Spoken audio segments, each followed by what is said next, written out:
রাত বাজে এখন প্রায় 11:30 বাজে, বা না সরি 10:54 বাজে এখন। আর আমি এখন বাহিরে হাঁটতেছি দেখেন।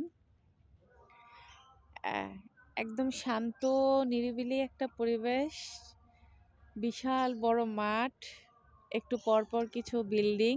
এই যে, হ্যাঁ, আমি আছি হচ্ছে এই মুহূর্তে চিটাগংয়ের নেভি কলোনিতে, মানে নৌবাহিনীদের কলোনি আছে যে বাসা, ওগুলোতে। আমার বড় বোনের হাজব্যান্ড হচ্ছে নৌবাহিনীতে চাকরি করে, তো সেই সুবাদে আমার আপু হচ্ছে ওদের কোয়ার্টারে থাকে।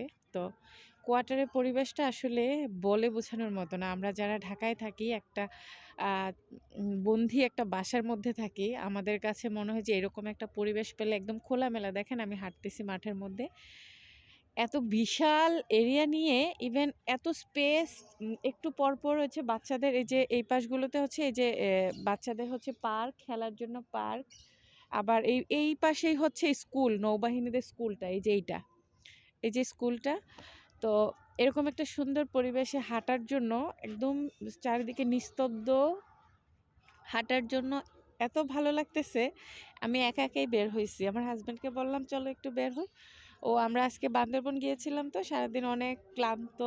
তো রাতে হচ্ছে আমি একা একাই হাঁটতে বের হলাম, মানে এত সেফটি সিকিউরিটি। সো নির্দ্বিধায় হাঁটা যায় আসলে, কোনো ধরনের কোনো প্রবলেম ছাড়া, এবং নিশ্চিন্তে হাঁটা যায় বলতে গেলে। তো পরবর্তী ভিডিওতে আমি আপনাদেরকে একটু ওই পুরা এরিয়াটা একটু আপনাদেরকে দেখাবো, তারপর বুঝতে পারবেন আসলে আমাদের ট্যাক্সের টাকায় সরকার হচ্ছে ওদেরকে কত ভালো সুযোগ সুবিধা দিচ্ছে।